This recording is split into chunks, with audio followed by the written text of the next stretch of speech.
So again, good afternoon, friends. We are into this next part of our unit number 2, which is regarding the construction of the sewer appurtenances, house plumbing, and sewage pumping. So yesterday we have finished regarding the construction of the sewage, the various aspects we have discussed in detail.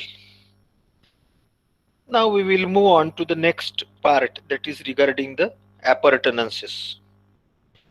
We have seen yesterday that these are the structures, appurtenances are the structures into the sewerage system.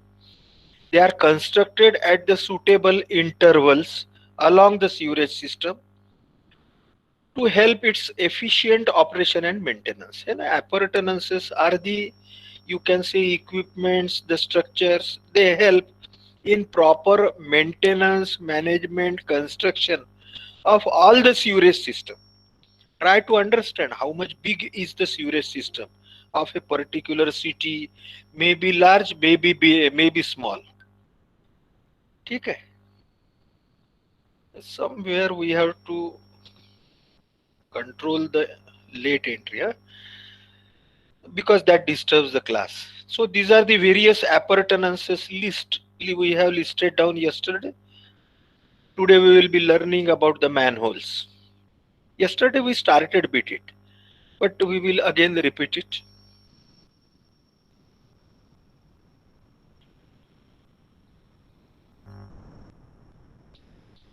So manholes are the openings across the sewerage system or across the sewers.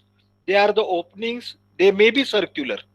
Openings यानी circular भी हो सकते हैं, rectangular भी हो सकते हैं in shape, constructed on the alignment of sewer line. जो सीवर लाइन है वो सीवर लाइन पे बीच में ये मैन होल दिए जाते हैं, है ना. ये फिर से मैं बोलूंगा, अगले 7-8 स्लाइड में यही मैं स्केच बताने वाला हूँ, है ना. तो आपको if you wish you can sketch it down. It is there 100% in your notes.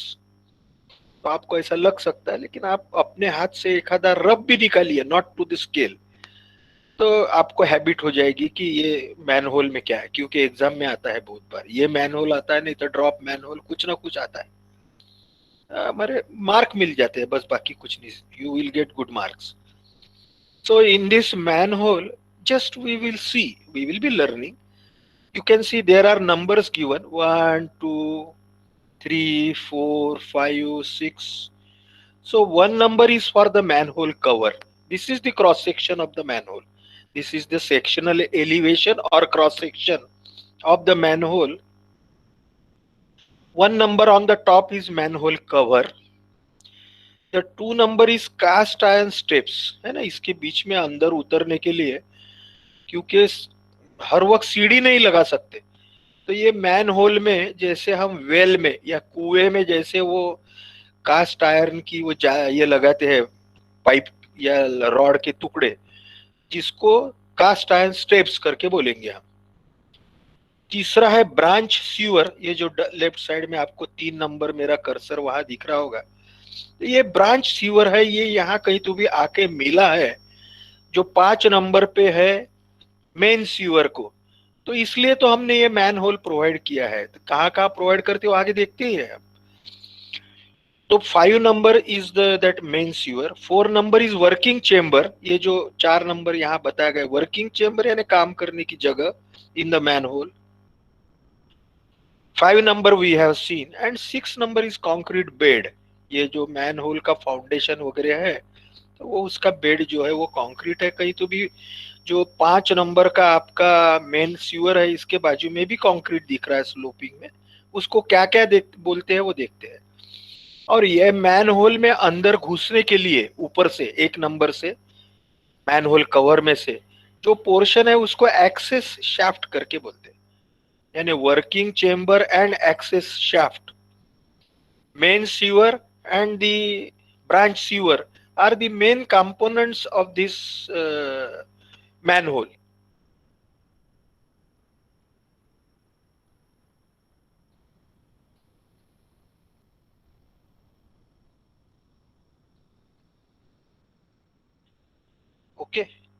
So at this present, 22 students are there into the class. Huh? I expect that till last, है ना, सिर्फ अभी 45 मिनट बचे हैं. I request you all the 22 to remain in the class, and if possible, all 22 will give their video cameras on so that I can meet them, and I will be happy to see all your fresh faces. So manholes are provided to enable a person or a man to enter the sewer for inspection, cleaning and flushing. Manhole किस लिए provide किए जाते हैं कि ये जो sewer है, जो हमारी सीवरेज लाइन है, गडर लाइन, ये बीच में से इसको इंस्पेक्ट कर सके हम, अंदर जाके कहीं चोक वोक हुआ है, फूटा फूटा है, लीकेजेस है, तो इंस्पेक्शन पर्पस, कहीं कोई प्रॉब्लम है, चोकिंग है, तो उसको क्लीनिंग और फ्लशिंग कर सके. ये मेन इसका पर्पस है. और इसको क्योंकि ये एक नंबर में ऊपर में हमारा मैनहोल कवर रहता है, यदि ये मैनहोल कवर को हम जाली देते हैं या छेद देते हैं तो इसमें से टॉक्सिक गैसेस भी निकल जाएगी इसमें से, and it will keep this gutter line, drainage line और sewer line free of the toxic gases, है ना. टॉक्सिक है ना, जो विषारी वायु जो रहते हैं, तो इसलिए ये वेंटिलेटर्स करके भी एक्ट होते हैं. They serve as the ventilators by provisions of the perforated manhole covers. They facilitate the laying of the sewer line in convenient length. शुरू में जब हम सीवर लाइन का बांधकाम करते हैं, कंस्ट्रक्ट करते हैं, तो यदि पहले एक लाइन के ऊपर हम दो मैनहोल बना लेते हैं, कंस्ट्रक्ट करते हैं, ये दो मैनहोल के बीच में बाकायदा अच्छे से सीवर लाइन भी हम ले कर सकते हैं, बांध सकते हैं. They are also provided. अब कहाँ कहाँ प्रोवाइड करते हैं? They are provided at all the junctions of two or more sewers. यानी ये मेंटेनेंस के लिए तो देना ही चाहिए. आगे कहीं तो भी हम देखेंगे कि these manholes are at least provided 30 meters center to center along the sewer line, 30 meter, 50 meters. But they are also provided at the junction of two or more sewers. है ना, एखादा मेन सीवर है और कहीं तो भी branch sewer है, कहीं तो भी हाउस ड्रेनेज सीवर, दो चार एक जगह आके मिल रहे हैं, तो वहां पे मैनहोल हम देते हैं.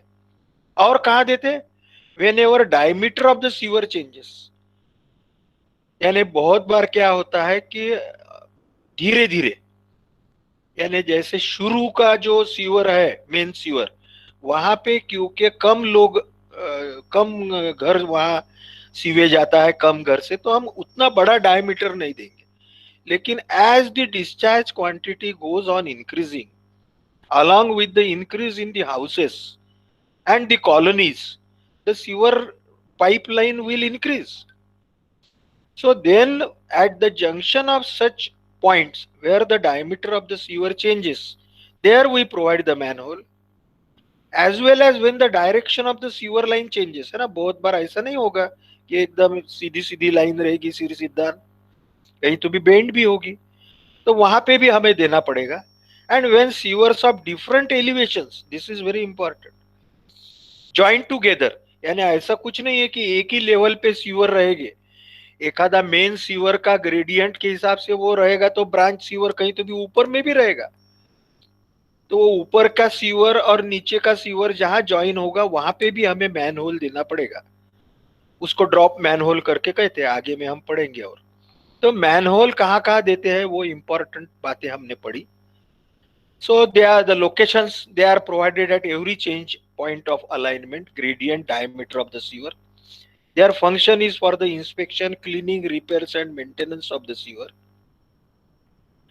जैसे मैंने आपको बताया, मेरे हर स्लाइड पे, पिछले 2-3 स्लाइड से आगे के 2-3 स्लाइड तक के ये स्केच रहेगा ही, तो आप ये स्केच भी देख सकते हैं और साथों साथ यदि आप चाहे तो एक रफ स्केच भी आप निकाल सकते हैं. अब ये मैनहोल के कंस्ट्रक्शन में जाते हैं. अब ये manhole consist of what? Working chamber, ये जो अपन ने नीचे में देखा था 4 नंबर का, 4 number is the working chamber. As the person or the man or men who enters into the manhole needs certain space for the cleaning, inspection, flushing of the sewers. So a working space given to these people is called as the working chamber. ये manhole को ऊपर से अंदर आने के लिए जगह चाहिए, उसको एक्सेस शाफ्ट करके बोलते हैं. So second is the access shaft. And third, यानी बाकी तो इसको है ही ये मेन, क्योंकि ये सीवर लाइन है इसलिए मैनहोल में हमने सीवर लाइन ऐड नहीं किया यहाँ पे, लेकिन but they are the manholes are provided for the sewer lines. So, but the main components are the working chamber, the access shaft, as well as the strong cover on top, flush with the road level. ये जो top का जो manhole का cover रहता है, ये road level को flush होना चाहिए. क्यों फ्लश होना चाहिए रोड लेवल को? क्योंकि ऊपर से ट्रक जाते हैं, स्कूटर जाती है, स्कूटी जाती है, साइकिल जाती है. ये यदि ऊपर रहा तो उनको ऑब्स्ट्रक्शन होगा, और ये नीचे रहा तो जाते वक्त लोगों को तकलीफ होगी. जस्ट जनरल नॉलेज जैसा आपको मैं एक सवाल पूछता हूं. आप अपने एरिया में आजू बाजू सब तरफ घूमते हैं, कितने मैनहोल के जो कवर है वो अपने रोड को फ्लश होते हुए दिखे? मैं ये दावे के साथ कहता हूं, just a sort of humour और मजाक, कि अपने एरिया में हम इंजीनियर, फिर से हम इंजीनियर ही काम करते हैं भला, ये ध्यान में रखना. We are so negligent.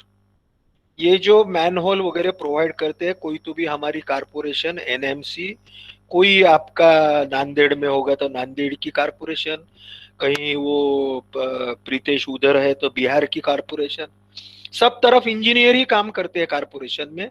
ये जो ड्रेनेज और वगैरह के जो मेंटेनेंस कंस्ट्रक्शन के काम रहते हैं, तो ये मैनहोल के कवर हरदम एक तो रोड के ऊपर रहते हैं या रोड के नीचे आते हैं. कभी भी रोड को फ्लश आपको दिखेंगे नहीं. और अभी हमने क्या पढ़ा? The strong cover on the road top, flush with the road level. Flush यानी रोड को टच, फ्लश होना चाहिए, रोड के ऊपर नहीं, नीचे नहीं होना चाहिए. So who looks after all this? We engineer looks. And you can see, you must have noted, out of the 100, 60 to 70% manhole covers are either above the road or below the road. एक तो ऊपर road के दिखते हैं या road के नीचे दिखते हैं. आप देखिए लगे तो, मैंने मजाक नहीं कर रहा हूं. ये हमने ये सब्जेक्ट पढ़ते पढ़ते ये जिंदगी भर ध्यान में रखना है कि कभी तो भी मेरे तरफ यदि ये काम आया, या if I will be in charge of this work, the Khamgaonkar sir has said that those manhole covers must flush to the road. नहीं तो एक्सीडेंट होते हैं बहुत सारे. अपने में से ही दोस्तों को लगा है, हमारे पेरेंट्स इंजर्ड हुए. ठीक है, चलो आगे जाते हैं. Working chamber has such a size. क्या साइज रहता है? That minimum necessary examination and cleaning can be done easily.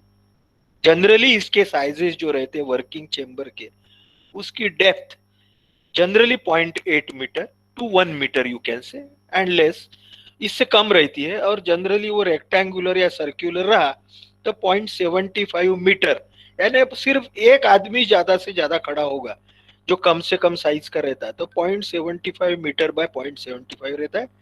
Depth जैसे मैंने बोला जनरली 0.8 टू 2.1 मीटर. अब ये 2.1 मीटर में एक्सेस शाफ्ट भी आ गया. For more depth, for depth more than 2.1 metre, ये वर्किंग चेम्बर 1.2 to 0.9 साइज का रहता है, और 1.4 मीटर डायमीटर सर्कुलर चेम्बर. ठीक है, एक थोड़े से अपन ने जनरल साइजेस ध्यान में रखना चाहिए. द एक्सेस शाफ्ट, अंदर घुसने के लिए रास्ता, provides an access to the working chamber. The shaft is formed by corbelling the working chamber. ये वर्किंग चेम्बर को बाजू से कॉर्बेलिंग यानी कुछ लाइनिंग, कंक्रीटिंग या मैसनरी वगैरह कंस्ट्रक्ट करके और थोड़ा रिस्ट्रिक्ट करके, ये जो यहाँ पे कर्सर मेरा दिख रहा होगा उसको कॉर्बेलिंग बोलेंगे आप. कॉर्बेलिंग द वर्किंग चेम्बर यानी reducing the area of the working chamber at the top so that cover frame can be fitted in the opening. यानी ऊपर की जो मैनहोल का कवर जो है उसकी फ्रेम में वो फिट हो जाए। The minimum internal dimension of access shaft is 0.5 metre by 0.5 metre, है ना। आधा metre by half metre by half metre is the size of the access shaft, है ना। मीडियम साइज का दुबला पतला आदमी अंदर जा सके। कवर, यहाँ पे फोटोग्राफ में आपको दिख रहे हैं कवर, ये आपने बहुत जगह देखा होगा।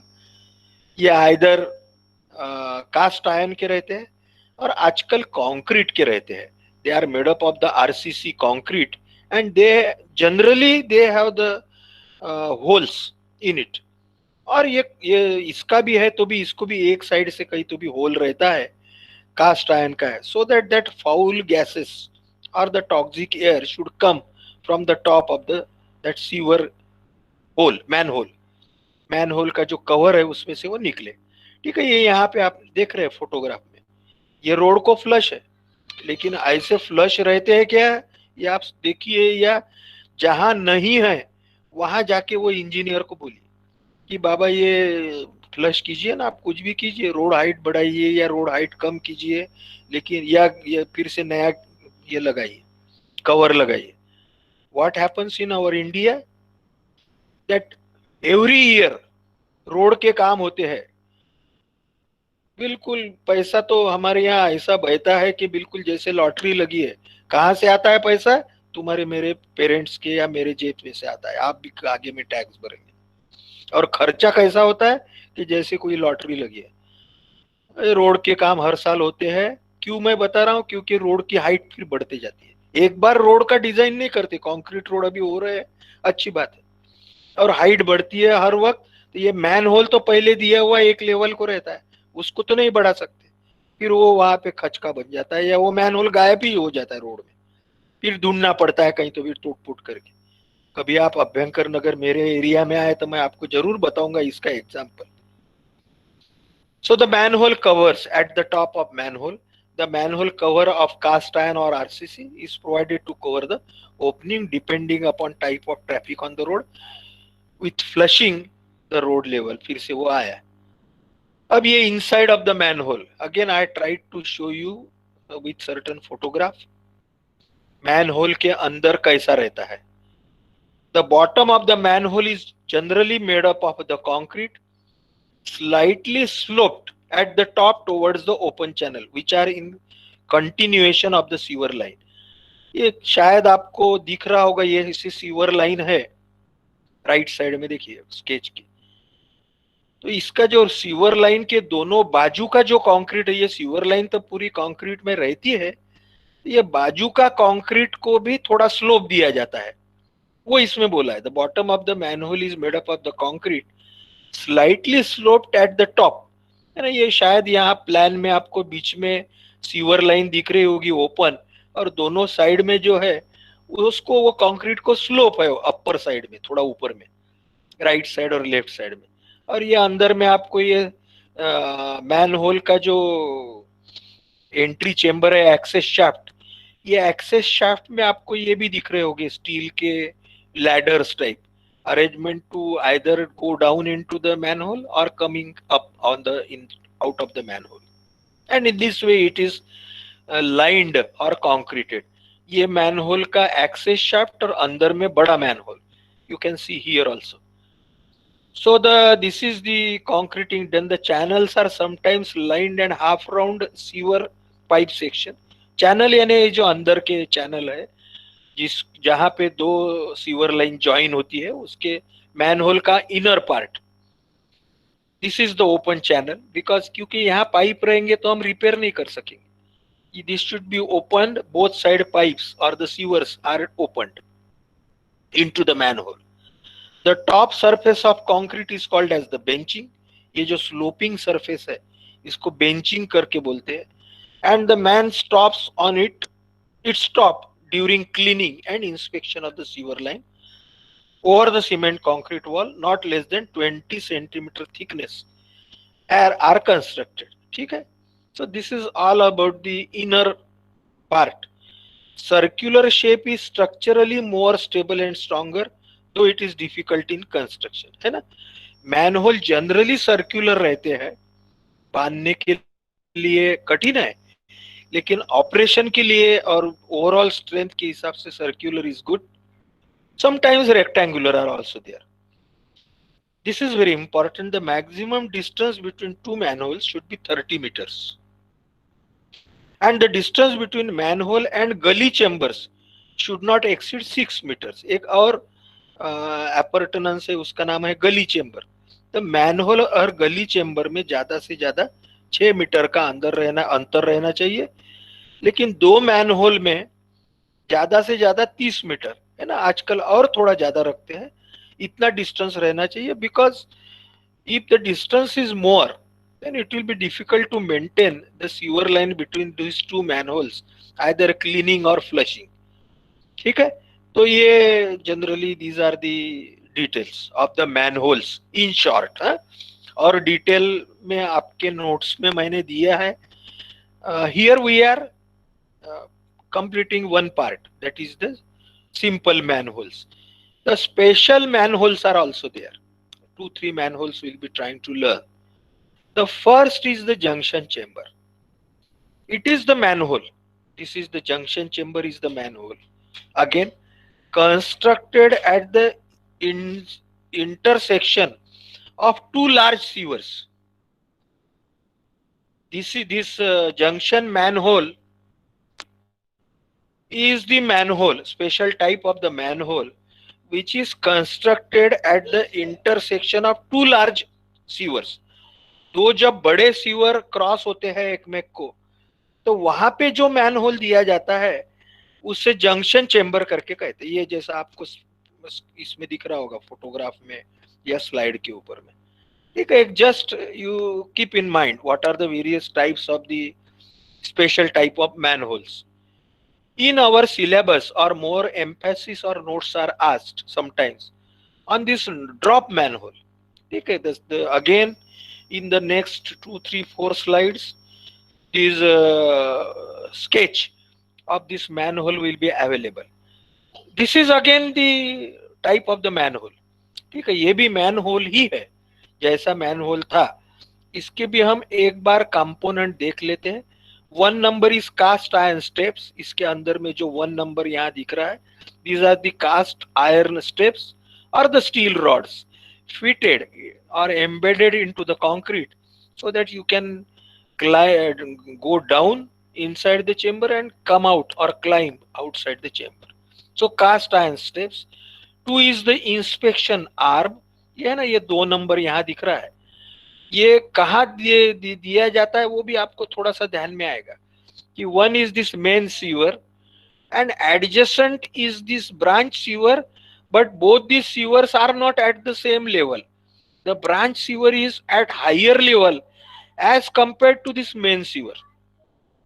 Okay, so therefore there are chances that if we leave the sewage to come out of this branch sewer directly into this manhole, then this sewage will fall over this benching, and the person who is working inside such manhole may face the dirty water falling over the body.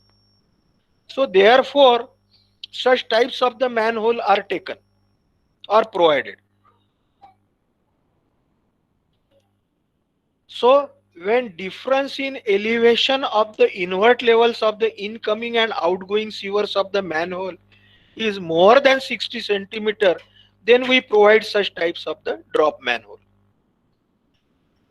You can see here there is but what is needed, there must be sufficient roof or room within the working chamber. यानी working chamber में हमें जगह रहना चाहिए ज्यादा. यानी ये जो 2 नंबर का जो आ रहा है इंस्पेक्शन आर्म या जो दूसरा पाइप आ रहा है सीवर और ये मेन सीवर लाइन, ये दोनों में जो भी डिफरेंस है इसमें space must be there for working inside this chamber. So where these drop manholes are provided, when the difference in elevation of the invert levels of incoming and outgoing sewers of the manhole is more than 60 centimeter. यानी ये जो 2-3 number का या 2 number का sewer और ये जो 6 number का मेन सीवर, इनकी जो इन्वर्ट यानी बॉटम लेवल है, इन्वर्ट लेवल यानी बोले तो कभी भी लोएस्ट लेवल, बॉटम लेवल, ये लेवल में यदि बहुत ज्यादा डिफरेंस है तो इस टाइप के मैनहोल दिए जाते हैं, जिसको ड्रॉप मैनहोल देते हैं, बोलते हैं। क्यों देते हैं वो मैंने अभी बताया। और पहली लेकिन रिक्वायरमेंट क्या है कि there must be sufficient roof और room within the working chamber. The connecting pipe may be directly brought through the manhole wall by providing ramp in benching. ये यहाँ पे जैसे बताया है कि ये 3 नंबर का जो ब्रांच पाइप है, इसमें का सीवेज ये जो मैन होल में लाया है, तो यहाँ पे we have provided a pipe, connecting pipe which has a ramp or the slope, easy slope, which will bring this sewage from pipe number 3 to this manhole and will be collected and will be taken later on through this main sewer of number 6.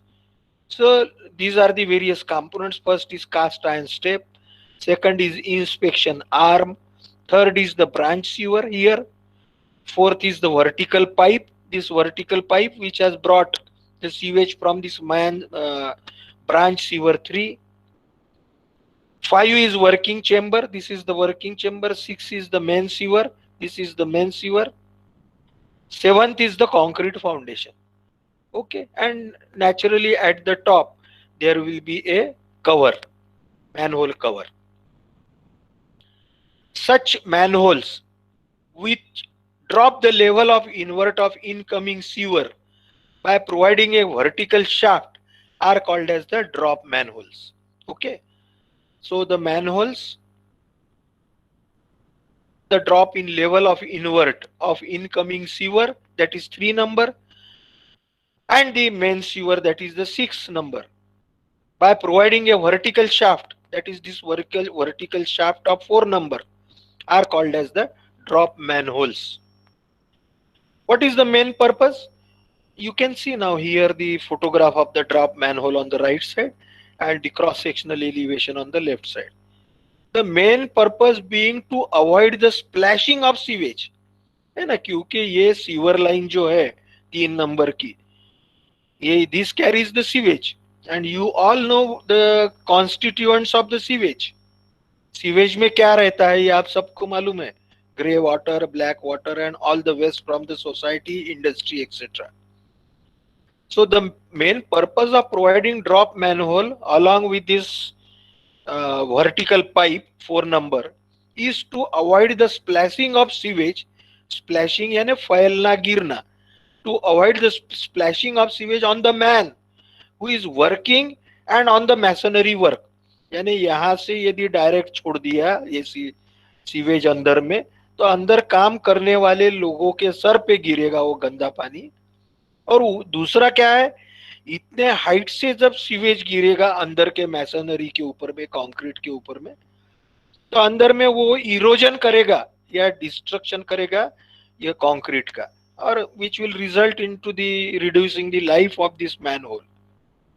So to avoid this, such drop manholes are provided.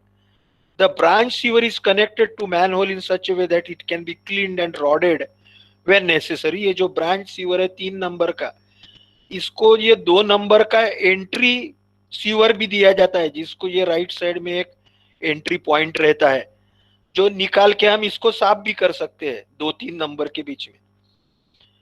For inspection of the incoming sewage and cleaning of vertical shaft, the vertical shaft is taken up to the ground level as shown in the right figure.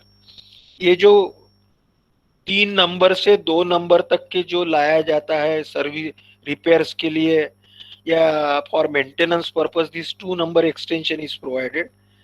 Actually sewage is taken from 3-4 to 6, 3-4-6, but 3-2 or the 2 number is provided with vertical shaft also, as you can see on the right side, so that we can put certain rods etc and we can keep clean the adjoining branch sewer 2-3. Now we will move on to the next appurtenance, that is the street inlets. They are also called as the gullies. Okay, you can see on the left side the photograph, on the right side again the sketch where these manholes or street inlets are provided, and what is the purpose. You can see there is the road crossing from left to right and from top to bottom. Okay, two road crossings are there as we have in our Nagpur, like our medical square, like Nandanvan square, like Variety Square, like Jhansi Rani Square, Shankar Nagar Square, etc., or the Art Rasta Chowk in Lakshmi Nagar. Various squares you have seen in Nagpur and in your area also. In every city, these squares are there. So generally, these street inlets or gullies are provided either at the junction of the roads or all along the roads. They are called as the street inlets or gullies. And the main purpose of these street inlets or gullies is to collect the storm water from the road and taken to the storm water sewers. We have seen the various types of the sewers: combined sewer, separate sewer, storm water sewer.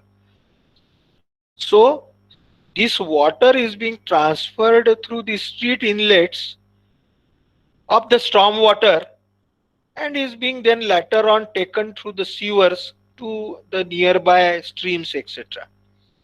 So these are the street inlets or gullies are the openings in the street A and B, that is these two roads or gutter, to collect the storm water and surface wash. है ना, बरसात एखादे बार road पे पानी बरसात का होता है तो रोड साफ हो जाता है, so उसको सरफेस वॉश बोलेंगे. Flowing along the road street and convey it to storm or combined sewer by means of the stoneware pipes or the sewers of 25 to 30 centimeter diameter. So these are called as the street inlets or the gullies. You can see on the left side the example of the photograph, and in the sketch you can see here where the street inlets are provided. This is the crossing. At the road crossing at the center, manhole is also provided. Manhole provided means at the center there must be sewer line or the gutter line, and this stream storm water is being brought through the sewer line to the manhole, etc. You can see various junctions of all these storm water sewers to the manhole in this sketch. Okay, again this sketch is from your textbook. Again in the next 3-4 slides this sketch will be there. They are most useful location of the street inlet at the street junction in such a way that the storm water may not flow across any of the streets or it will not flood the crosswalks, causing interference with traffic. Street inlets are of three types. There, what various types are there in the further slide. Again, who are providing and constructing these street inlets? यदि हम सामने रहते या आप में से कोई भी आंसर अभी पूछा तो आप बताएंगे कि ये स्ट्रीट इनलेट्स कौन प्रोवाइड करता है, कौन बांधता है? हम ही बांधते हैं, सिविल इंजीनियर. हम ही कोई तो भी रोड के काम करते हैं उस वक्त ये इनलेट और मैनहोल वगैरह कंस्ट्रक्ट करते हैं, है ना. सो वी शुड, ये मैं क्यों बता रहा हूं कि ये चीजें आपके भी आगे में ध्यान में रहना चाहिए. और आपने बहुत जगह देखा होगा, जैसे आप नागपुर में घूमते हैं, आपके रोड गांव में घूमते हैं, number of times you must have seen that during rainy season when heavy rains pour, when बहुत ज्यादा बरसात होती है तो पूरे रोड पे पानी हो जाता है, पूरे चौक में पानी जमा हो जाता है, 1-1 फुट 2-2 फीट, कभी कभी 2-3 फीट पूरी कार मोटरसाइकिल वो पानी में जाती है. Why it gets submerged? Only due to the insufficient sizes of the street inlets provided and also the improper maintenance of the storm water sewage. उसके कारण ये पानी यहाँ पे जमा हो जाता है चौकों में, रोड के ऊपर में, और हमारे ट्रैफिक को प्रॉब्लम हो जाता है. So what we should learn from this, that we should learn that sufficient sizes of the street inlets should be provided along with proper maintenance. हर साल उसकी साफ सफाई होना चाहिए। लेकिन ये सब हमारे तरफ ही रहता है, बोला जो भी कोई कारपोरेशन का इंजीनियर इंचार्ज रहता है। ठीक है, चलो कोई हमारे में से आगे जाएंगे और इंजीनियर, इस हिसाब से मैंने बोला various types of the inlets now will be learning in our remaining time and, और कुछ भी आखिरी में समय बचता है तो एक अपरटेनेंस पार्ट ही खत्म हो जाता है। Curb inlet, this is the one of the type of the inlet wherein the water is taken into this inlet provided at the curb, यानी at the corner of the road and the pedestrian path या footpath. Footpath को लग के जो vertical portion रहता है उसको कर्ब बोलते हैं। तो वहां पे यदि पानी आने की जगह रखा तो उसको कर्ब इनलेट करके बोलते हैं। It is the opening provided in the road curb for the entrance of storm water. The gutter opening bars are provided to prevent the passage of dry leaves, papers, etc.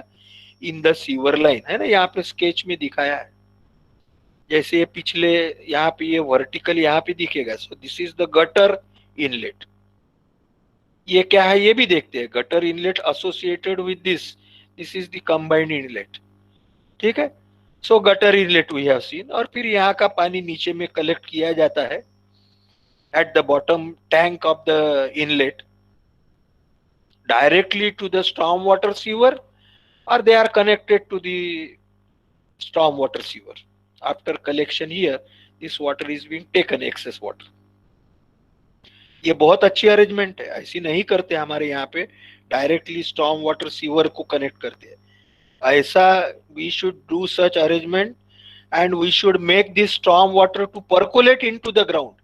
यहाँ पे नीचे में soak pit देना चाहिए, और ये बरसात का पानी यदि ये नीचे में जाता है तो ग्राउंड वाटर टेबल बढ़ेगा and all our maximum problems can be solved.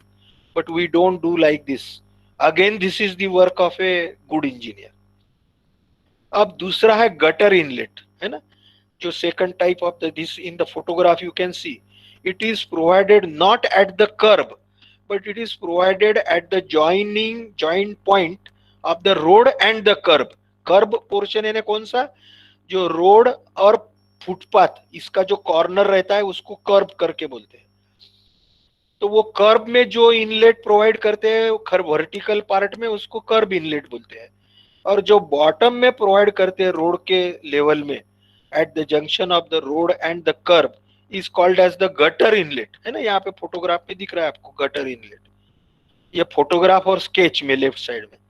ये गटर इनलेट से रोड का पानी अंदर लेने का, नीचे में एक तो ऐसा एखादा टैंक प्रोवाइड करना छोटा at the point of the inlet, और directly it is connected to the sewer line and is been taken off to the nearby stream और टू द कंबाइंड सीवर। ठीक है, हमने देखा स्टॉर्म वाटर सीवेज ले जाने के लिए सेपरेट सिस्टम है, कंबाइंड सिस्टम है। तो जनरली हमारे भारत में we go for the separate system, we don't go for the combined system. We have learned earlier what are the advantages and disadvantages of the separate and the combined system। Then the gutter inlet we have seen, these are placed directly below the road gutter। Storm water directly enters them from the top। Such inlets catch very large volume of water and most suitable in roads having steep slopes। These inlets are provided with cast iron gratings, or the openings you can say, cast iron grating बोलते हैं उसको, at the top to prevent floating matters entering the sewer। इसके अंदर floating matter ना आए इसलिए ना, आप देखिए आप आते जाते बराबर ये जो ओपनिंग रहते हैं यहाँ पे बहुत कचरा जमा रहता है हमारे भारत में, कोई साफ नहीं करता। Nobody is bothered about the maintenance। We have to learn। हम ही करवा लेने वाले होते हैं लेकिन हम निग्लिजेंट रहते हैं। We Indians are so negligent, इसलिए तो कोरोना फैल रहा है ना। कोरोना फैलने का मेन कारण आवर निग्लिजेंस है कि द गवर्नमेंट पिछले 1 साल से बोल रही है, मोदी बोल रहे हैं, हमारे बेचारे सब मुख्यमंत्री बोल रहे हैं, ठाकरे जी बोल रहे हैं, सभी बोल रहे हैं कि भाई 2 गज की दूरी रखिए, मास्क पहनिए, हाथ साफ कीजिए, सैनिटाइज कीजिए। आप ही सोचिए, आप में से कितने लोग करते हैं। वो मास्क जो है वो नाक के ऊपर रखने के लिए है कि हमारे हनुवटी के ऊपर प्रोटेक्शन के लिए, वो समझ में ही नहीं आ रहा है। लोग नाक के ऊपर कम और नीचे रखते हैं, so it looks like the beard, दूसरी दाढ़ी दिखती है। चलो, मजाक की बात हो गई, लेकिन सीरियसनेस भी इसमें से आना चाहिए। तो why what for these inlets with gratings are provided? The top grating should be sufficiently strong to bear the traffic load. ये जो ग्रेटिंग है इसके ऊपर से क्योंकि ट्रैफिक जाएगी तो ये स्ट्रांग रहना चाहिए। The main difficulty with such inlets is that heavy cost. And ये देखो, ये फिर से हमारे भारत की एक स्पेशलिटी है, क्योंकि ये लोहे के रहते हैं। These gratings are made up of the steel. आजकल अब कंक्रीट के लोग, गवर्नमेंट होशियार हो गई, हमारे गांवटी लैंग्वेज में उसको शायना हो गया करके बोलते हैं गवर्नमेंट। तो हम क्या करते हैं, हमारे में से लोग ये इसको चुरा के लेके जाते हैं। हमारे बहुत हुए होशियार लोग, क्योंकि वो लोहे के है, लोहा लंगर में बेच दिया तो पैसा मिलता है।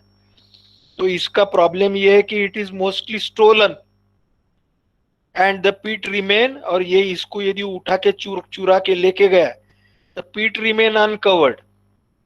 ये जो गड्ढा है ये बिना मैन होल का रहता है, यानी बिना कवर का। तो क्या होगा, तुम्हारे मेरे जैसा ख्याल नहीं रहा, मोटरसाइकिल से गया, रात को लाइट नहीं रहते, फिर से हमारे इलेक्ट्रिकल इंजीनियर है, रोड पे लाइट रहेंगे इसकी कोई गारंटी नहीं है। तो जाते जाते ये गड्ढे में हम स्वाहा हो जाएंगे। ठीक है, तो इसलिए नहीं करते। लेकिन अभी देखो, so combination of both, that is the gutter and the curb inlet, है ना। ये ऐसे प्रोवाइड बहुत जगह आपको दिखेंगे अच्छे प्रोवाइड किए हुए। कॉम्बिनेशन ऑफ द गटर, यानी at the road level, road bed, as well as in the curb at the side। ये यहाँ पे इसको कर्ब बोलेंगे हम। रोड साइड में vertical portion between the road side and the pedestrian path, footpath जिसको बोलते हैं। तो वो कर्ब में जो देते हैं उसको बोलते हैं कर्ब इनलेट, और बॉटम में देते हैं उसको गटर इनलेट, है ना। अभी फोटोग्राफ से आपको बहुत अच्छे से समझ गया होगा। और कॉम्बिनेशन ऑफ द बोथ, ठीक है।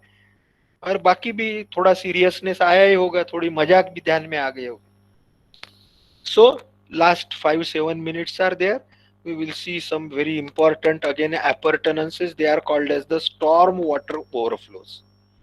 ठीक है, एक आधे बार ये जनरली स्टॉर्म वाटर ओवरफ्लोज यानी नाम है इसका, उस पर से ही पता चलेगा।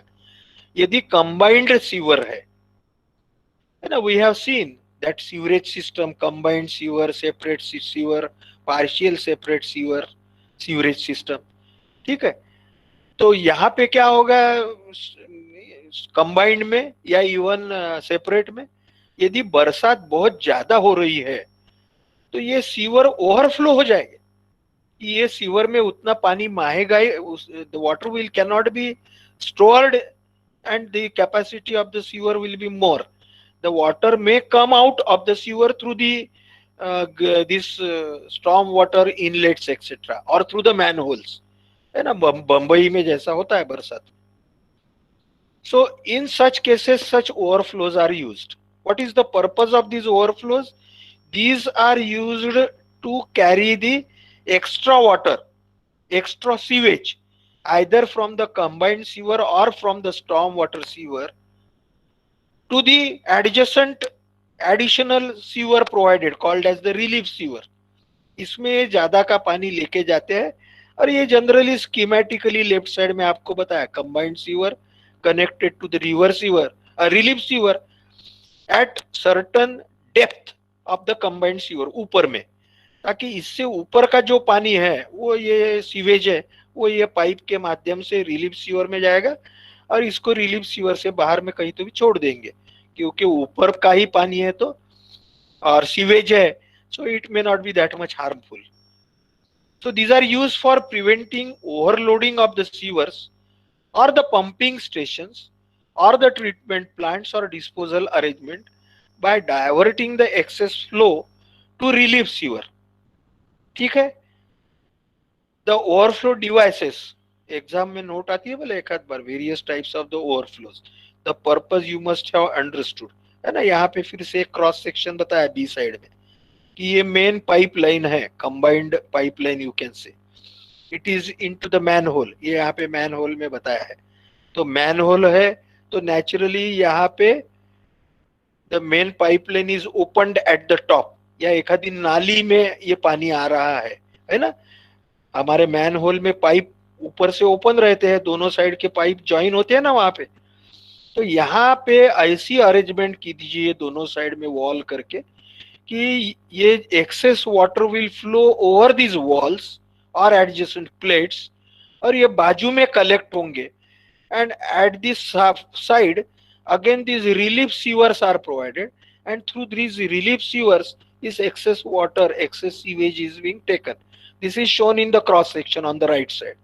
On the left side also cross section of the sewer and the relief sewer. This is the cross section of the manhole where the relief sewers or the stormwater overflows are provided. The various types of the overflow devices are side flow or leaping weir. They are called as the side flow or the leaping weir according to the position of the weir. Siphon spillway or float actuated gates and walls. Okay, various types of the stormwater overflows are there. Again, they are the appurtenances of the sewerage system. है ना, sewer line में, gutter line में कहीं ना कहीं तो भी ये प्रोवाइड करते हैं। किस लिए करते हैं कि बरसात का जो ज्यादा पानी है जो हमारे कंबाइंड सीवर में से अभी it cannot be accommodated into the combined sewer, then at that time these arrangements are made called as the overflows. These are the various types of the overflows are there. Now side flow weir we can see, we can learn, we will learn. Side flow नाम ही है, side flow wear, जैसे यहाँ पे बताया combined sewer, उसके बाजू में connecting pipe के माध्यम से ये रिलीफ सीवर में पानी लाया गया तो साइड फ्लो हो गया इसमें। the sewage is flowing from one pipe to another on one side, so therefore it is called as the side flow weir. It is shown in the adjacent cross section of the manhole also, just we have seen. This is the manhole.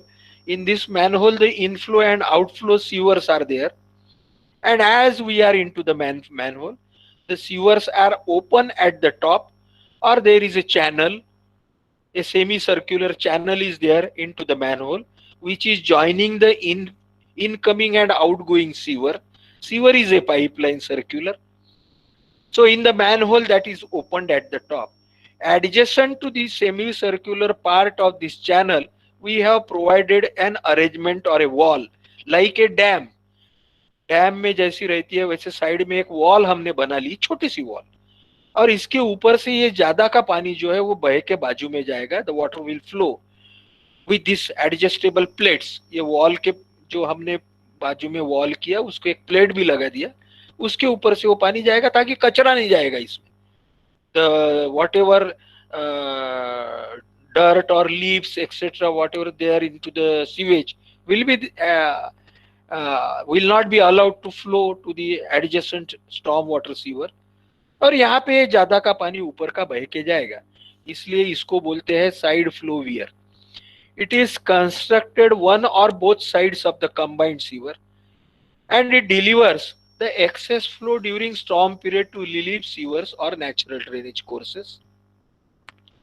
The crest of the weir is set at an elevation, ये जो crest of the weir है is set at an elevation corresponding to desired depth of flow into the sewer.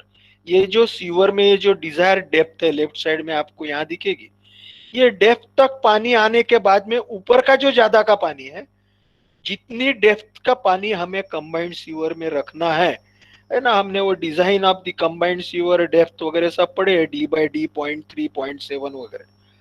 So according to that depth, for which depth this pipe is being designed, the excess water will be taken off through this overflow portion or the weir. इसलिए crest of the weir यानी top of the weir is set at an elevation corresponding to desired depth of flow into the weir, into the sewer.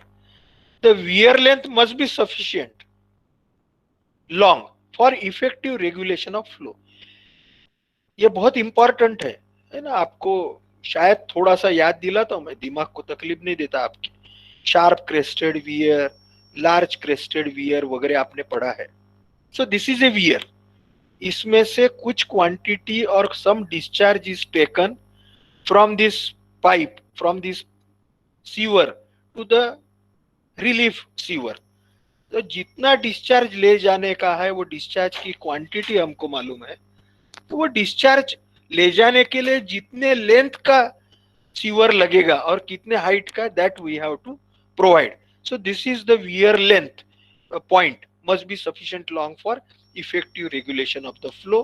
This is very important. ठीक है, थोड़ा सा समझने समझने में आखिरी में है तो थोड़ा बोर होता है, लेकिन समझते गए कि लेंथ यानी क्या है इसमें वगैरह, कैसे थोड़ा विजुअलाइजेशन है ना. अब हर चीज मैं आपको फोटोग्राफ में नहीं बता सकता, थोड़ा सेक्शन से और इससे समझा के बताता हूँ, तो थोड़ा समझते जाइए प्लान में कैसा होगा, है ना. अब ये मैंने आपको, चलो वेरी गुड.